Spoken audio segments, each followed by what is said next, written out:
를 주님의 이름으로 환영합니다. 이 시간 다 함께 자리에 일어나셔서 오순절 후 22번째 주일 예배를 하나님께 드리시겠습니다. 여호와를 경외하는 자들아, 너희는 여호와를 의지하여라. 그는 너희의 도움이시요 너희의 방패시로다. 여호와께서 우리를 생각하사 복을 주시되 이스라엘 집에도 복을 주시고 아론의 집에도 복을 주시며 높은 사람이나 낮은 사람을 막론하고 여호와를 경외하는 자들에게 복을 주시리로다. 거룩하신 하나님 아버지, 주님의 자녀들이 성전에 모여 찬미와 감사로 예배를 드립니다. 저희들의 심령을 성령으로 충만하게 하셔서 영과 진리로 예배하게 하여 주옵소서. 자비의 주님, 사랑의 손길로 지치고 고단한 저희들의 심령을 어루만져 주시고 오늘도 생수와 같은 은혜로운 말씀으로 낙심한 주님의 백성들을 굳건하게 세워 주옵소서. 보혜사 성령님, 저희들을 고아처럼 홀로 두지 마시고 약속하신 대로 신령한 은사를 내려주셔서 세상에서는 받을 수 없는 참된 평안과 안식을 누리게 하여 주옵소서. 예수님의 이름으로 기도하옵나이다. 아멘.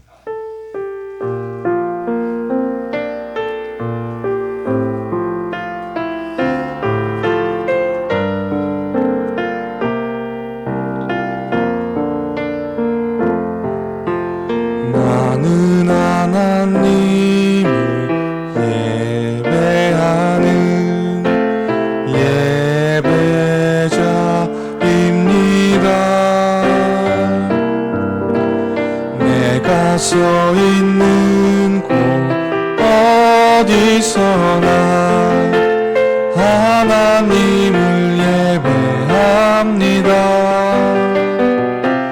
내 영혼 거룩한 은혜를 향하여 내 마음 완전한 하나님 향하여 이곳에서 바로 이 시간 하나님을 예배합니다.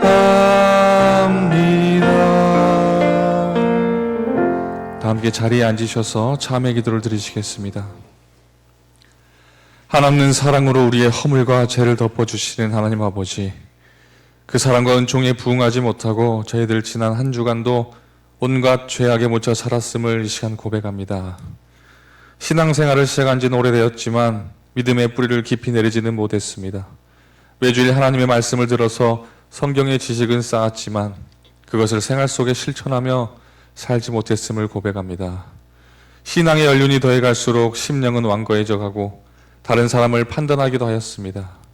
우리 성령님의 음성에 귀를 기울이기보다 내 생각, 내 경험을 앞세워 고집을 부릴 때가 많았습니다. 오 사랑의 주님, 날이 갈수록 예수님을 닮아가지 못하고 오히려 교만하고 완악해져가는 저희들을 용서해 주옵소서. 온유와 겸손으로 우리 주님의 발자취를 따르게 하여 주옵소서. 지난날 우리의 모습을 돌이켜보며 잠시 기도하겠습니다.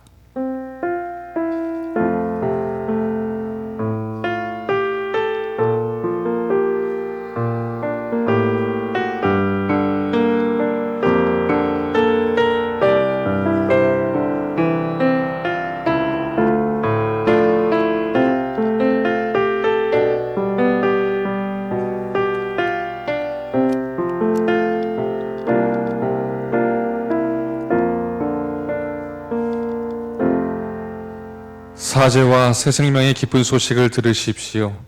주께서는 용서하시는 하나님이시라. 은혜로우시며 긍휼히 여기시며 더디 노하시며 인자가 풍부하심으로 그들을 버리지 아니하셨나이다. 이제 이 말씀을 따라 사죄와 생명의 은총이 여러분에게 성령을 통하여 임하였음을 선언합니다. 아멘. 사도신경으로 신앙 고백하겠습니다. 나는 전능하신 아버지 하나님 천지의 창조주를 믿습니다. 나는 교회의 유일하신 아들 우리 주 예수 그리스도를 믿습니다. 그는 성령으로 잉태되어 동정녀 마리아에게서 나시고 본디오 빌라도에게 고난을 받아 십자가에 못 박혀 죽으시고 장사된 지 사흘 만에 죽은 자 가운데서 다시 살아나셨으며 하늘에 오르시어 전능하신 아버지 하나님 우편에 앉아 계시다가 거기로부터 살아있는 자와 죽은 자를 심판하러 오십니다. 나는 성령을 믿으며 거룩한 공교회와 성도의 교제와 죄를 용서받는 것과 몸의 부활과 영생을 믿습니다. 아멘. 찬송가 505장 1절만 찬양하도록 하겠습니다.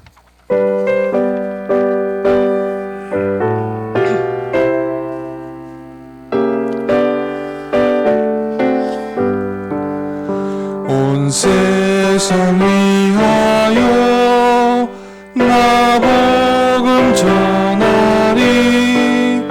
만 백성 모두 나와서 주 말씀 들으라. 죄 중에 빠져서 헤매는 자들아, 주님의 음성 듣고서 너 구원받으라. 전하고 기도해 매일 증인 되리라. 세상 모든 사람 다 듣고 그 사랑 알도록.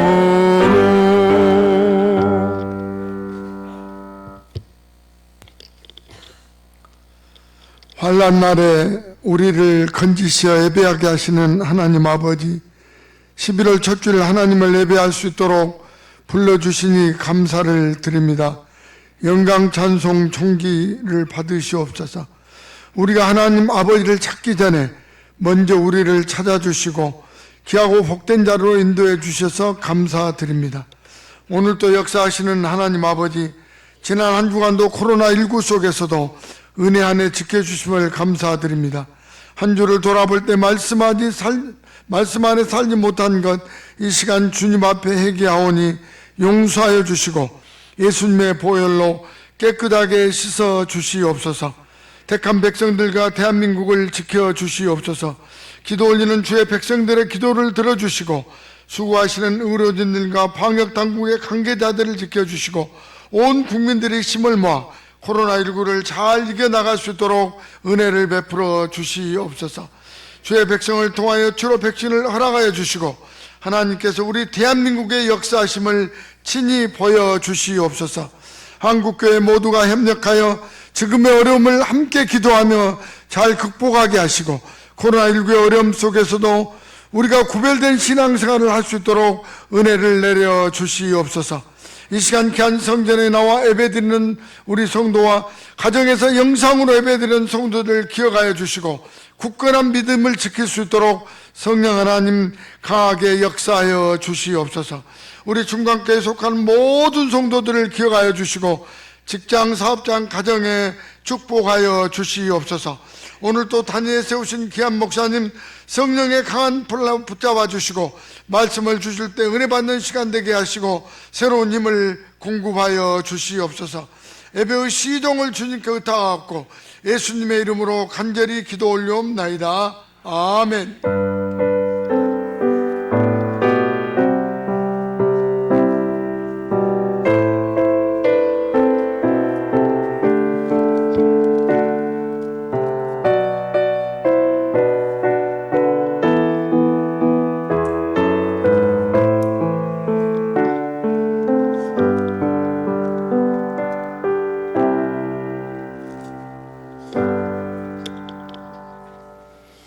하나님께서 우리에게 주신 구약의 말씀 창세기 12장 1절로 3절까지 말씀입니다. 여호와께서 아브람에게 이르시되 너는 너의 고향과 친척과 아버지의 집을 떠나 내가 내게 보여줄 땅으로 가라.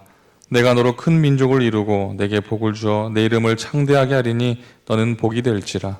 너를 축복하는 자에게는 내가 복을 내리고 너를 저주하는 자에게는 내가 저주하리니 땅의 모든 족속이 너로 말미암아 복을 얻을 것이라 하신지라. 아멘.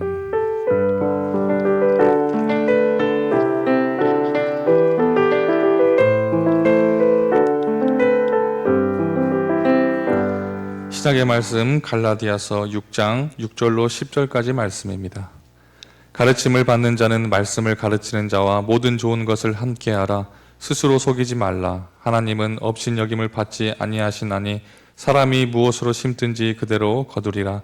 자기의 육체를 위하여 심는 자는 육체로부터 썩어질 것을 거두고 성령을 위하여 심는 자는 성령으로부터 영생을 거두리라. 우리가 선을 행하되 낙심하지 말지니 포기하지 아니하면 때가 이름에 거두리라. 그러므로 우리는 기회 있는 대로 모든 이에게 착한 일을 하되 더욱 믿음의 가정들에게 할지니라. 아멘. 이는 거룩하신 하나님의 말씀입니다.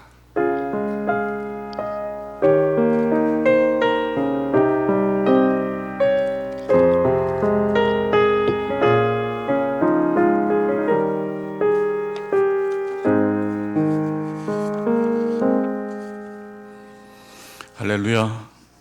오늘 또 두세 사람이 내 이름으로 모인 곳에 우리와 함께 하신다는 그 언약의 말씀 그대로 우리 모든 성도님들의 심령 가운데 주님의 임재가 함께 하시기를 기원합니다. 오늘은 오순절 후 두 번째 주일이면서 냉수 한 그릇을 봉헌하는 주일입니다. 별제에도 나와 있지만 오늘 드리는 냉수는 작지만 리키의 사라 가정에 큰 슬픔이 지난 주간에 닥쳤습니다. 그래서 그 가정을 좀 위로해 드리고자 합니다. 우리가 올해 6월달 냉수를 이 가정에 전달했는데 안타깝게도 이 르네라는 이 아이가 태어나면서부터 이 결핵균에 이렇게 감염된 상태로 어머니로부터 이렇게 복균자이신 어머니로부터 이렇게 감염된 채 태어나가지고 또 많이 약했고 최선을 다했지만 163일의 짧은 삶을 마감하고 어제 장례를 치렀습니다. 생각나실 때마다 기도해 주시면 감사하겠습니다. 이제 11월 세 번째 주일이 추수감사 주일입니다. 코로나19의 어려운 상황 속에서도 우리 각자에게 주신 하나님의 은혜와 또 여러분들께서 삶의 자리에서 하나님께 올려드리는 감사가 있을 줄 압니다. 별지에 보시면 예시가 돼 있고 이렇게도 감사 드릴 수 있구나. 막연하게 이렇게 감사 내용 쓰려면 잘 안 되거든요.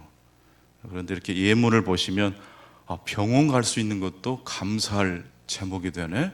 하나님 이런 것도 감사를 받으시나? 그렇죠. 일용할 양식 앞에 감사기도 드리는 걸 하나님이 얼마나 원하시는지 다 아시지 않습니까? 그래서 한 주간 기도하면서 상황에 따라서 감사가 요동친다면 그건 진짜 감사가 아니죠. 상황이 변할지라도 변치 않는 하나님과 동행하는 여러분의 삶을 이렇게 반추하시면서 감사의 제목들을 생각하시다 보면 5개가 훨씬 아마 넘어갈 줄로 믿습니다. 그걸 써서 이렇게 다음 주 오실 때 헌금함에 제출해 주시고 이걸 모아서 저희들이 또 수수감사 장식을 꾸며볼까 합니다. 성경 필사 마음 모아주시고 함께 동참해 주셔서 감사합니다. 오늘까지 제출해 주시기를 바랍니다. 이제 교회 청소는 조심조심 각 목장별로 그렇게 준비해 주시면 감사하겠습니다. 이제 추수감사 주일을 기점으로 해서 우리 교회 학교 학생회 청년회도 다시 모임을 시작해 보려고 합니다. 아마 완전체로 회복되는 건 어렵지만 몇몇 사람이라도 우리 아이들이라도 같이 품고 또 격려하고 위로하는 시간을 가져보려고 합니다. 우리 각 부서별로 잘 협력해 주시고 기도로 준비해 주시고 우리 교회 여러분께서도 협력해 주시면 감사하겠습니다. 우리 교회 새가족 지지난주에 등록하셨습니다. 한영란 집사님 혹시 오늘 오셨습니까? 손 한번 잠깐 들어주시면. 오셨어요? 박수 한번 우리 한영애 박사님 해주시면 감사하겠습니다. 신가베들교회에서 신앙생활을 잘 하시다가 이제 중흥동으로 이사를 오셨는데 신가베들 목사님이 저랑 또 잘 아는 목사님이시고 그래서 또 저희 교회를 또 추천해 주셔서 이렇게 오셨습니다. 이제 한 식구처럼 잘 지낼 수 있도록 인사해 주시고 협력해 주시면 감사하겠습니다. 예배 후에 여러분들 나가실 때 뭐 하나씩 드릴 겁니다. 별것 아닌데 아주 작은 건데 오늘 말씀 설교와 연결이 되는 것이어서 청년들이 나갈 때 이렇게 드린다고 합니다. 오늘은 하나님의 공동선 세 번째 말씀을 드리겠습니다. 오늘 주제는 예스와 엔드입니다. 최근 프랑스에서 아주 끔찍한 테러가 발생하여 전 세계를 충격에 빠뜨렸습니다. 이슬람 과격 분자의 소행으로 드러난 이번 테러로 중학교 교사가 아주 무참하게 살해를 당했고, 심지어 성당에서 기도를 드리고 있던 60대 신도가 또 잔인하게 살해되었다고 합니다. 테러범들은 현장에서 경찰의 총에 의해서 사살되기 전 큰 소리로 신을 위하여라고 외쳤다고 합니다. 신을 위하여. 자기가 믿는 신을 위하여, 자기가 믿는 신앙과 신념 때문에 무고한 사람을 죽인 것입니다. 살인의 목적이 다름 아니라 신을 위하여였다는 점이 굉장히 충격이 되었습니다. 그리고 이와 같은 일이 앞으로도 계속 반복될 가능성이 있습니까? 없습니까? 꽤 많습니다. 무엇이 잘못된 것일까요? 신앙이, 신념이 살인의 동기로 작용하고 있습니다. 원래 종교란 한자의 그 뜻을 그대로 풀이하면 으뜸 가는 가르침입니다. 최고의 가르침, 그것은 구원입니다. 생명을 살려내는 것입니다. 구원을 위해서 믿는 종교 때문에 누군가를 죽이고 죽임을 당한다. 아이러니가 아닐 수 없습니다. 서울대학교 심리학과 교수인 김영원 교수는 사람이 자신의 신념을 공격당할 때 자신의 전 재산을 잃은 것보다 훨씬 더 큰 고통을 느낀다고 합니다. 자신의 신념이, 자신의 믿음이 누군가로부터 공격을 당할 때 전 재산을 잃은 것보다 더 큰 고통을 느낀다는 것입니다. 이슬람 과격 분자들의 심리 상태가 이와 같다고 말씀드릴 수 있습니다. 하지만 그렇다고 하더라도 신념이라는 것이 대체 무엇이길래 이처럼 끔찍한 살인을 저지를까요? 예수님께서는 우리 그리스도인들에게, 신념을 공격받는 그리스도인들에게 어떻게 대처하라고 말씀하셨을까요? 로마서 12장 21절을 보게 되면 악에게 지지 말고 무엇으로 악을 이기라고 말씀하셨습니까? 선으로 악을 이기는 것입니다. 너희 원수를 사랑하며 너희를 박해하는 자를 위하여 기도하라고 또한 말씀하기도 하셨습니다. 기독교는 성삼위 하나님에 대한 믿음을 어떠한 경우에도 철저히 지키는 종교입니다. 그 믿음을 지키려다가 순교의 피를 흘리기도 했습니다. 하지만 그 신념을 지키기 위해서 누군가의 피를 강제적으로 흘리게 된다면 그것은 기독교의 정신과 본질과 벗어나는 일이 됩니다. 우리 주님은 우리의 신념과 신앙을 지키되 혹여라도 그 신념을 지키는 우리의 행동 중에 과격하거나 선에서 벗어난 결과를 초래할 수 있을 것인지에 대해서 염두하라고, 성찰하라고 말씀해 주셨습니다. 자신의 신념을 소중히 여기되 예습니다. 반드시 그에 따르는 결과를 생각하라는 말씀, and 그리고입니다. 시편 제39편 1절과 2절 말씀을 우리가 토요일 매일 성경 본문 말씀인데, 이 말씀을 묵상하면서 개인적으로 굉장히 큰 감동과 은혜를, 말씀 체험을 했습니다.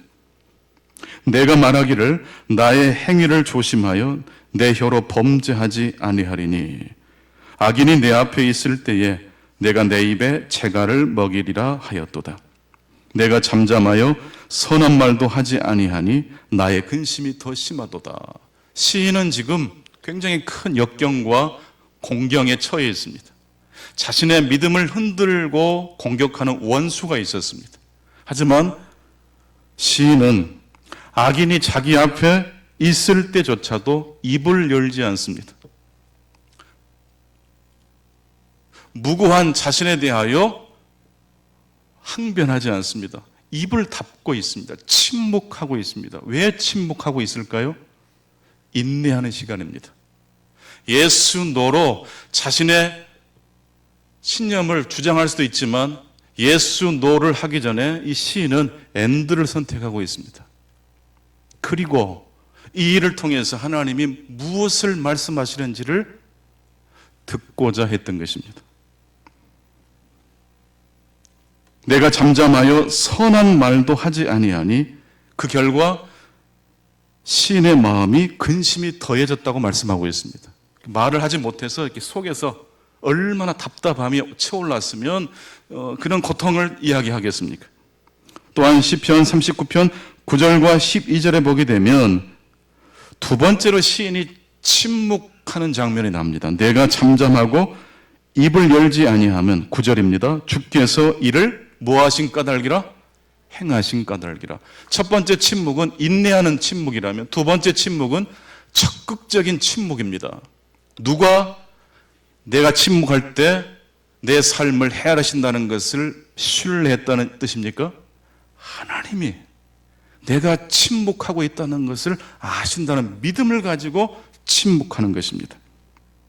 내가 잠잠하고 입을 열지 아니하면 주께서 이 모든 상황을 컨트롤하고 계신다는 것을 알았기 때문입니다. 마침내 시인은 침묵의 단계를 지나서 이제 입을 열어서 기도하는 장면이 12절에 나옵니다. 12절은 같이 읽겠습니다. 시작. 여호와여 나의 기도를 들으시며 나의 부르짖음에 귀를 기울이소서. 내가 눈물을 흘릴 때에 잠잠하지 마옵소서. 나는 주와 함께 있는 나그네이며 나의 모든 조상들처럼 또도나이다. 시인이 마침내 침묵을 뚫고 입을 열어 원수를 향해서 말하는 게 아니고 누구를 향해서 기도합니까? 아버지 하나님을 향하여 기도합니다. 기도의 내용은 무슨 내용이죠? 저는 정당합니다. 저는 억울합니다. 라는 내용이 아닙니다. 여기 보십시오.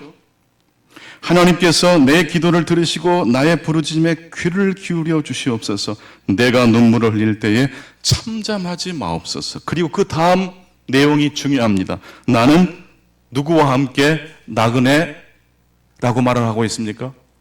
주와 함께 살아가는 나그네고 나의 조상들처럼 떠도는 나그네라고 고백하고 있습니다. 여러분, 나그네, 이 팔레스틴 땅에서 중동 지방에서 나그네란 어떤 사람을 의미하는지 아십니까? 당신은 여관이 있는 것도 아닙니다. 맹수의 공격과 강도의 위협이 있습니다. 그래서 나그네로 여행을 한다는 것은 누구의 도움을 반드시 받아야 됩니까? 이웃의 도움을 받아야 됩니다. 즉 시인은 지금 하나님 내 편 되어 주세요라고 기도하고 억울함을 토로하는 걸 끝내지 않고 하나님 저는 나그네입니다. 저는 홀로 살아갈 수 없습니다. 이웃의 도움이 필요한 사람입니다. 하나님의 도움이 필요하고 선한 이웃의 도움을 주고받아야지 살아갈 수 있는 나그네라고 고백하고 있습니다.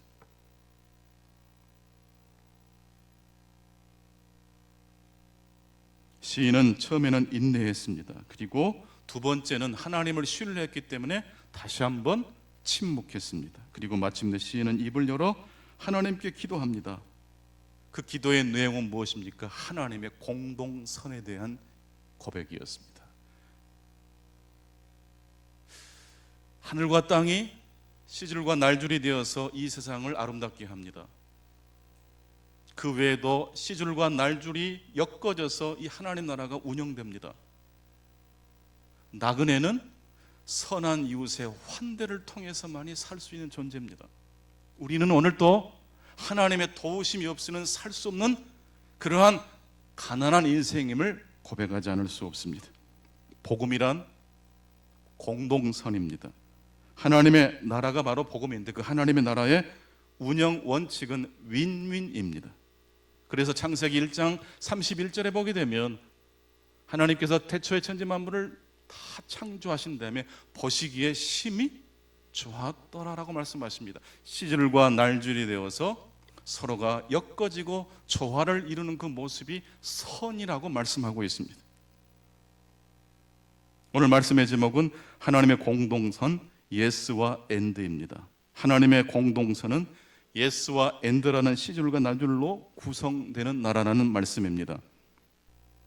찬성과 반대만 있는 삶은 대단히 쉬운 삶일 것입니다.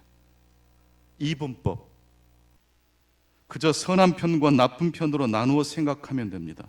그리고 내가 선하다는 생각을 갖는 순간 그 한 가지 이유 때문에라도 우리는 얼마든지 버텨낼 수가 있다고 합니다. 선악, 이분법 굉장히 편리합니다. 내가 노력해서 실력을 쌓지 않아도 됩니다. 상대를 열심히 비판하고 부정만 하면 되기 때문입니다. 이슬람 과격분자들의 세계관은 이분법입니다. 예스는 있는데 무엇이 빠져 있습니까? 엔드가 없어요. 허멀 멜빌의 소설 모비딕에는 고래를 잡는 그 포경선의 이야기인데 결국 모든 선원들이 다 죽고 딱 한 명, 이슈멜이라는 선원 한 명만 살아남는 이야기입니다. 살아남은 그 이슈멜이라는 그 선원이 그 사건을 회교하면서 이야기를 풀어가는 것이 그 소설의 전개 내용입니다. 살아남은 자에게는 살아남은 자의 철학이 있고 죽은 자에게도 죽은 자만의 철학이 있다고 합니다. 오늘 신약의 말씀을 보니까 사람은 심은 대로 어떻게 됩니까? 거둡니다.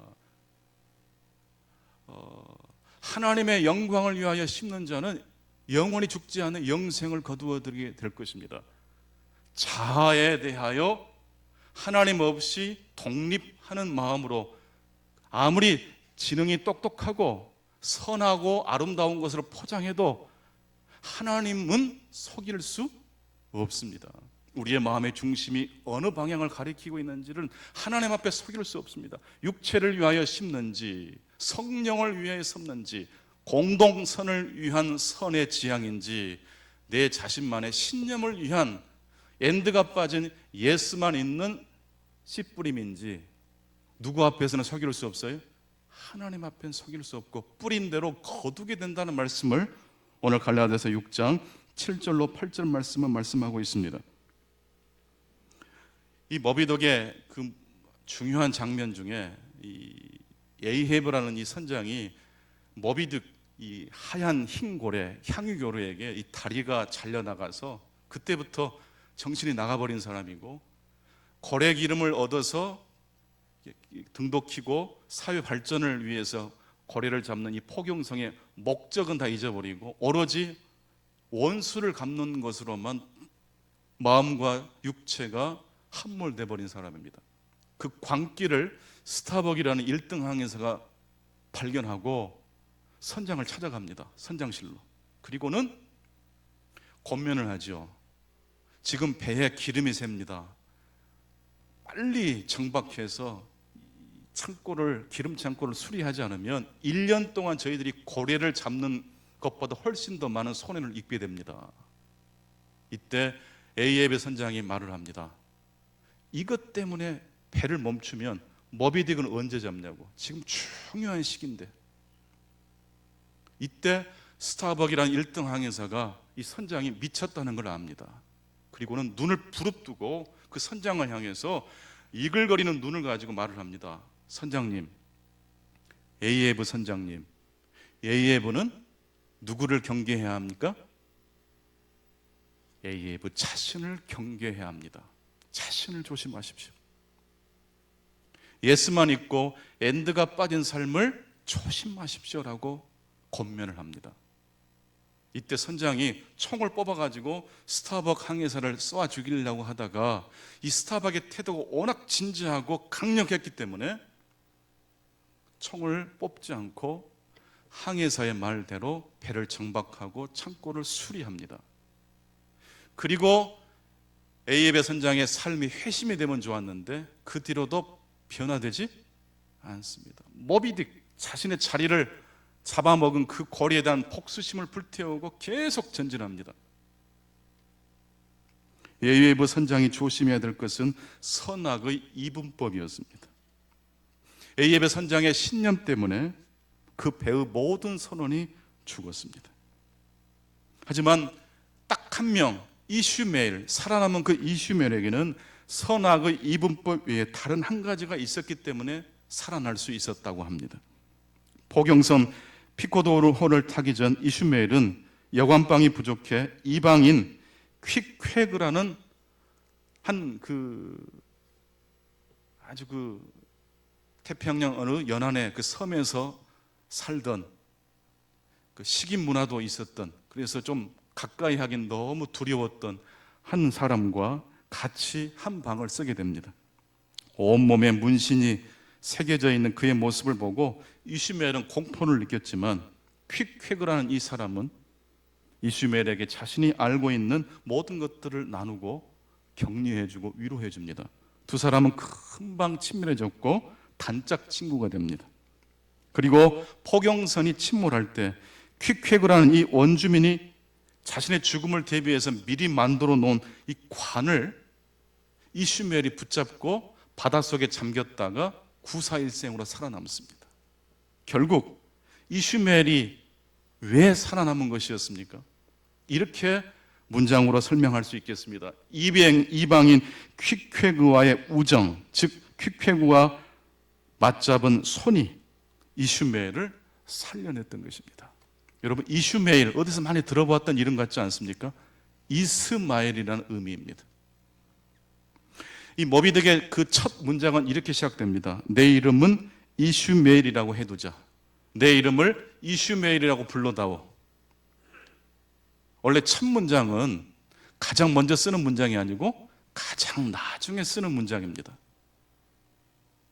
왜 나의 이름을 이스마엘이라고 불러달라고 했을까요? 이 말은 이 주인공의 이름이 이스마엘이 아닐 가능성이 매우 높다는 뜻입니다. 그렇다면 이슈멜의 진짜 이름은 무엇일까요? 상상 한번 해보십시오. 혹시 이삭은 아니었을까요? 이삭은 아브라함의 직통 자손입니다. 선민입니다. 이스마엘은 그도 한 민족을 하나님께서 이루게 해주겠다고 했지만 믿음의 조상 계보에서 벗어나 있습니다. 이슈마엘이 누구 때문에 살아났습니까? 원주민 퀵쾌구와의 우정 때문에 살아났던 것처럼 이슈마엘은 자신이 한 번도 생각하지 못했고 만날 생각도 전혀 없었던 그 원주민과의 우정을 통해서 살아남은 것을 통해서 자신의 이름이 이삭인데 이스마엘로 불러달라고 했던 것 아닌가라는 상상을 해보게 됩니다. 선악의 이분법을 넘어 엔드를 그의 인생에 덧붙인 것입니다. 여호와여, 나의 기도를 들으시며 나의 부르짖음에 귀를 기울이소서. 내가 눈물 흘릴 때 참잠하지 마옵소서. 나는 주와 함께 있는 나그네이며 나의 모든 조상들처럼 떠나나이다. 여러분, 이 나그네라는 뜻이 방랑자, 이스마엘이라는 뜻입니다. 오늘 시편 기자 역시 나는 이스마엘입니다라고 고백합니다. 이삭도 이스마엘이고 모세도 이스마엘이고 다윗도 이스마엘이고 바울도 사실은 어떤 존재입니까? 하나님의 나라를 향해 순례의 길을 걷고 있는 나그네입니다. 여러분은 고정된 집이 있고 고정된 족보가 있는 것은 사실이지만 그러나 거기에다 엔드를 덧붙여 주십시오. 우리는 하나님과 지금도 동행하고 있는 어떤 존재입니까? 나그네입니다. 험한 세상을 살아가게 해주는 복음은 예수와 그리고입니다. 엔드입니다. 우리가 가지고 있는 확신만큼 중요한 것은 내가 알지 못한 하나님께서 우리의 삶을 역사하시고 간섭하시는 엔드에 대한 여백을 허락해 두는 것일 것입니다. 공동선이라는 안경으로 보면 이 땅에 임한 하나님 나라를 볼 수 있습니다. 하나님의 공동선을 바라보는 자에게는 하나님의 일반 은총이 보입니다. 하나님의 일반 계시가 보입니다. 기독교 영화제가 지금 시작됐는데요. 그 영화제에 이번에 그 출품된 영화를 보니까 하나같이 기독교 영화는 없었습니다. 그래서 한 관객이 질문을 했습니다. 왜 기독교 영화제인데 기독교 영화가 없습니까? 바울 이야기, 모세 이야기는 하나도 없고 성경 이야기는 하나도 없고 일반 영화만 있는 것입니까? 그러자 그 영화제를 기획한 한 스텝이 이렇게 답변을 하는 걸 제가 들었습니다. 어떤 영화를 보느냐보다 더 중요한 것은 누가 어떻게 그 영화를 보느냐입니다. 믿음의 눈으로 보면 하나님의 공동선이라는 하나님의 해와 비를 선한 사람과 악한 사람을 구분하지 않고 내려주시는 이 하나님의 공동선을 여는 안경을 끼고 보면 드라마 속에도 뭐가 깃들어 있을까요? 하나님의 일반 은총이 깃들어 있어요. 여러분, 하나님 나라는요, 마태복음 13장 34절에 의하면 감추어진 보화와 같다 그랬어요. 하나님 나라는 찾아야 돼요.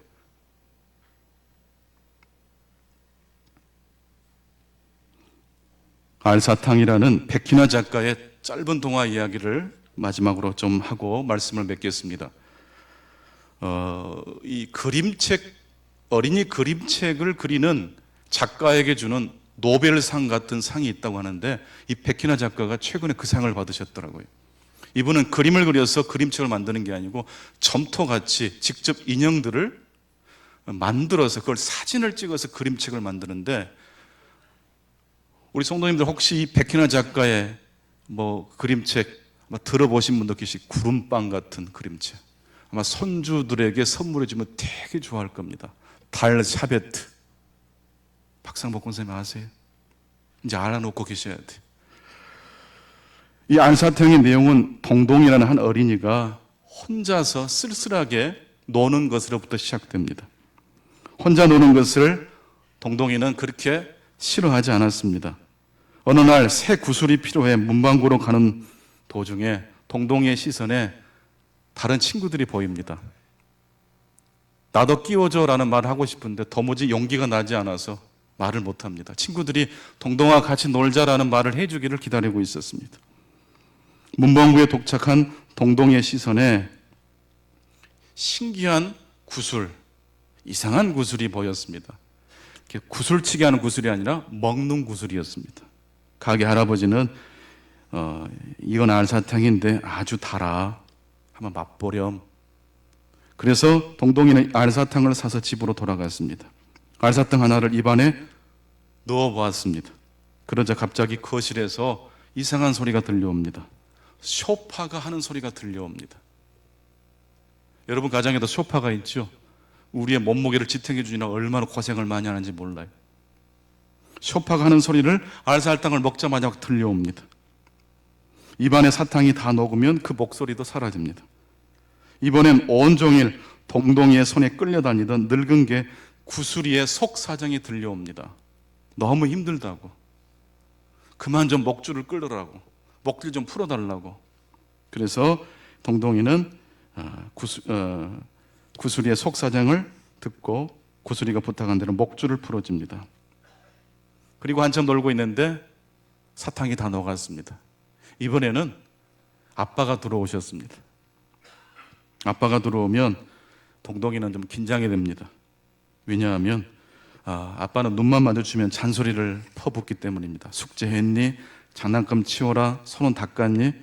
아빠의 잔소리가 싫었던 동동이는 사탕을 먹고 잠에 들려고 합니다.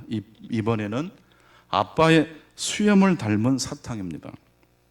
사탕을 넣고 오물거리고 있는데 어디선가 마음의 소리가 들려옵니다. 사랑해, 사랑해, 사랑해, 사랑해, 사랑해. 누구 하는 마음의 소리입니까? 아빠가 동동이에게 하는 말입니다. 잔소리가 아니라 사랑해, 사랑해, 사랑해. 이 말을 듣고 동동이가 아빠 뒤로 살짝 다가가서 끌어안고 나도 아빠를 사랑해 라고 말을 했습니다. 고단한 하루를 마치고 돌아온 아빠의 얼굴이 좀 피곤해 보입니다. 이쯤 되면 질문 하나가 생깁니다. 동동이의 엄마는 어디 있을까요? 동동이는 다른 사탕도 먹어봅니다. 이번에도 안녕 안녕 소리가 들립니다. 밖에서 나는 소리를 찾아가 보니까 낙엽이 떨어지면서 동동이에게 말을 겁니다. 동동아 안녕, 지금 가을이야. 근데 이 단풍이 지는 이 나무 뒤쪽으로 친구들이 노는 모습이 들어옵니다. 이제 남은 알사탕을 동동이는 먹으려고 결심을 했습니다. 그런데 이번에는 이 사탕을 먹어도 소리가 들리지 않습니다. 사탕이 다 녹을 때까지 아무런 소리가 들리지 않습니다. 동동이는 친구에게 먼저 말을 걸기로 합니다. 나랑 같이 놀래? 그렇게 해서 동동이는 동네 친구들과 함께 어우러져서 단짝 친구가 되었다는 이야기입니다. 백희나 작가의 이 동화는 가족의 사랑을 이야기합니다. 그런데 이 동화의 특징은 그냥 가족 이야기가 아니라 어떤 형태의 가족이라도 이 동화를 보면 안심하고 볼 수 있는 가족 동화라는 것입니다. 지금 우리나라의 가정의 모습이 과거처럼 아빠, 엄마 그리고 자녀가 있는 이 가정의 모습이 절대적 표준이라고 말할 수 있을까요? 그런 가정이 좋은 가정이죠. 예습니다. 근데 그런 가정만 표준일까요? 엔드가 붙여져야 되지 않습니까? 아빠가 동동이를 키우고 있는 가정 역시 이 동화책을 통해서 따뜻한 감정을 누릴 수 있습니까? 없습니까? 있습니다. 조금 미끄러져도 흠이 있어도 하나님의 사랑을 받을 수 있습니까? 있습니다. 하나님의 나라는 감추어진 진주와 같다고 그랬습니다. 그런데 그 하나님의 나라의 진주는 어떻게 만들어질까요? 진주는 조개 안에 파고 들어온 삐죽한 모래가 만든 상처에서 생깁니다. 미물에 불과한 조개도 자기에게 박힌 모래와 상처를 신의 섭리로 믿고 그 모래를 끌어안고 인내하면서 삽니다. 그러면 그 상처 자국과 거기에서 녹여낸 모래가 어우러져서 기가 막히게 아름다운 진주가 되는 것입니다. 우리 주님은 모래와 같은 우리를 품어주십니다. 갈라디아서 2장 20절 말씀, 내가 그리스도와 함께 십자가에 못 박혔나니 이제는 내가 산 것이 아니요 내 안에 계신 그리스도께서 사시는 믿음으로 살아간다고 바울은 고백합니다. 이 갈라디아 2장 20절에서 가장 중요한 것은 내가 그리스도와 함께입니다. 여러분, 믿음은요, 내가 홀로 하나님 앞에 열심을 다해 믿는 게 아니고 그리스도와의 연합이 우리 기독교의 믿음의 기초인 줄로 믿습니다. 나는 어떤 존재입니까? 모래와 같은 존재입니다. 어찌 보면 가시나무와 같은 우리 주님은 마다하지 않고 끌어안아 주십니다. 그 가시 때문에 우리 예수님의 몸에서 피가 흘려 나올 정도입니다. 우리가 좋은 보화가 되도록 우리 주님께서 십자가에 달려 돌아가셨습니다. 기독교의 핵심은 그리스도와의 연합입니다. 아무리 착한 사람도, 아무리 능력 있는 사람도 스스로 힘으로 선을 이루어낼 수 없습니다. 우리는 오직 그리스도와의 연합을 통해서만 진주로 빚을 수 있습니다. 산에서 울려 퍼지는 메아리는 아무리 울려 퍼져도 그것은 벌레 소리는 아닙니다. 달이 아무리 보름달이 휘영찬하게 떤다 할지라도 저 멀리 태양이 없으면 시커먼 하늘에 떠있는 시커먼 돌덩이에 불과합니다.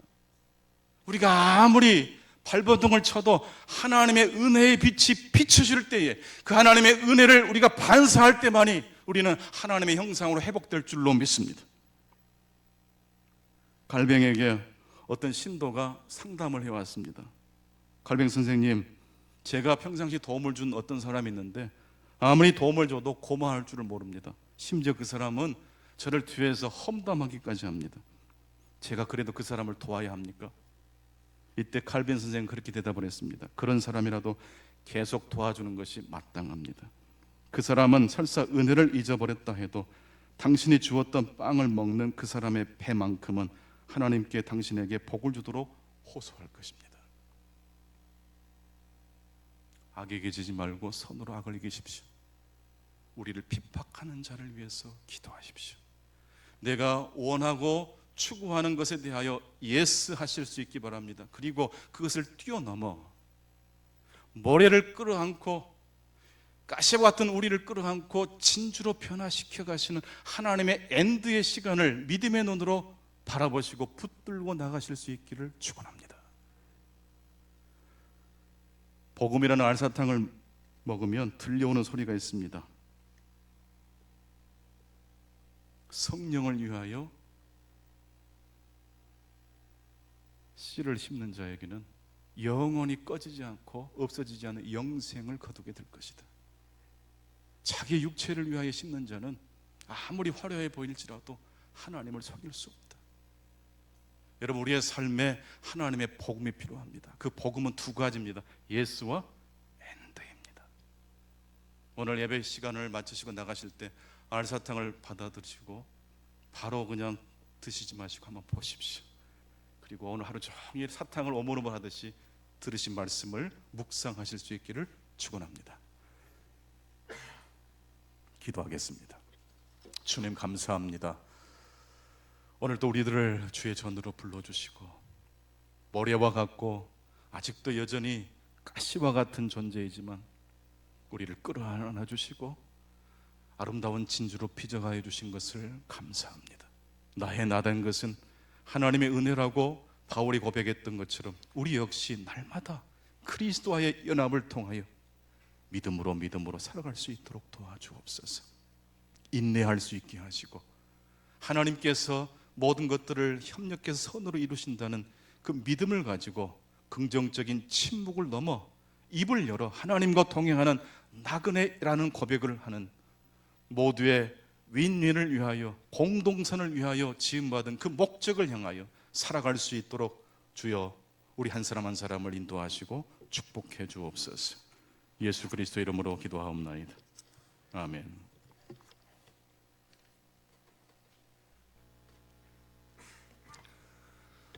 귀한 말씀 감사합니다. 우리 이 시간에 시편 23편 암송하는 시간을 갖도록 하겠습니다. 시편 23편입니다. 여호와는 나의 목자시니 내게 부족함이 없으리로다. 그가 나를 푸른 풀밭에 누이시며 쉴 만한 물가로 인도하시는도다. 내 영혼을 소생시키시고 자기 이름을 위하여 의의 길로 인도하시는도다. 내가 사망의 음침한 골짜기로 다닐지라도 해를 두려워하지 않을 것은 주께서 나와 함께 하심이라. 주의 지팡이와 막대기가 나를 안위하시나이다. 주께서 내 원수의 목전에서 내게 상을 차려주시고 기름을 내 머리에 부으셨으니 내 잔이 넘치나이다. 내 평생의 선하심과 인자하심이 반드시 나를 따르리니 내가 여호와의 집에 영원히 살리로다. 아멘. 이 시간 다 함께 일어나셔서 우리 봉헌 찬송하도록 하겠습니다.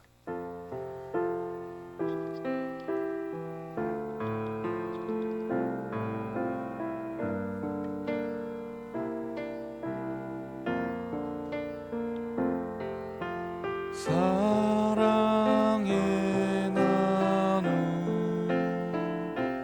있는 곳에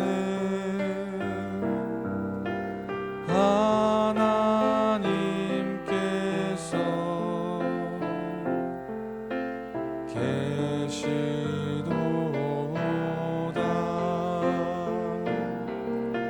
사랑의 나눔 있는 곳에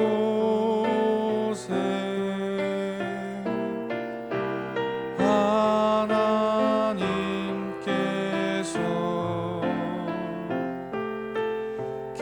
계시도다.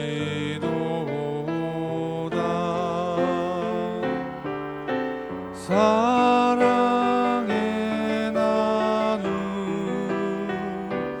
있는 곳에 하나님께서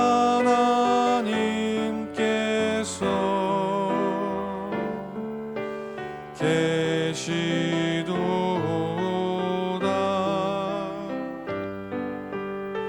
사랑의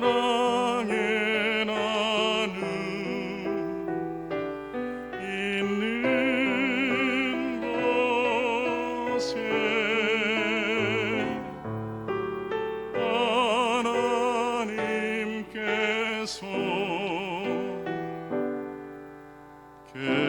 계시도다.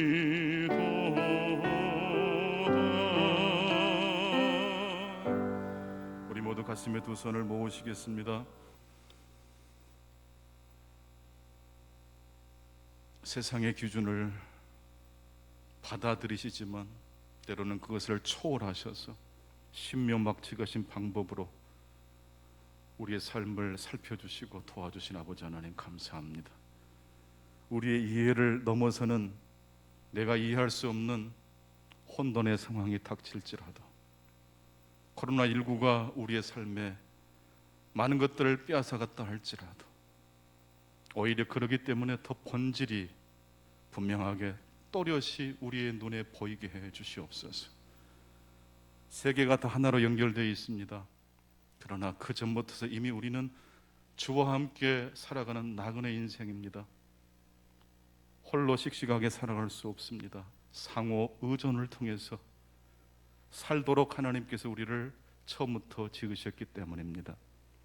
예수 그리스도와의 믿음으로 연합됨으로 말미암아 하나님의 자녀가 되어 이제 새로운 목표와 방향을 향해서 걸음을 딛게 하신 아버지 하나님 감사합니다. 우리의 믿음이 연약해질 때마다 예수 그리스도를 믿음의 눈으로 붙들게 해 주옵소서. 끝까지 우리의 손목을 잡아주시고 놓치지 않으시는 하나님을 기억할 수 있게 도와주시옵소서. 나의 자랑이 아닌 그리스도를 높이고 자랑할 수 있게 해 주시옵소서. 놀라운 일을 통해서 행하신 아버지 하나님은 작고 섬세한 일을 통해서도 여전히 우리에게 말씀해 주십니다. 오 하나님 아버지, 오늘도 우리의 삶의 일상의 삶의 자리에서 우리와 함께 동행하시는 주님을 믿음의 눈으로 보게 해 주옵소서. 세상 사람들이 만들어 놓은 그 표준 외에 하나님이 만들어 놓으신 기준 엔드를 덧붙임으로 말미암아 절망의 상황 속에서도 희망을 노래하고 감사와 찬송을 올려드리게 도와주시옵소서. 지금도 방송을 통해서 또 이 예배를 통해서 주님 앞에 간절한 마음으로 마음의 소원을 아뢰는 성도들 심령을 만져 주시옵소서. 애통하는 심령들 가운데 우리 주님 함께하여 주시옵소서.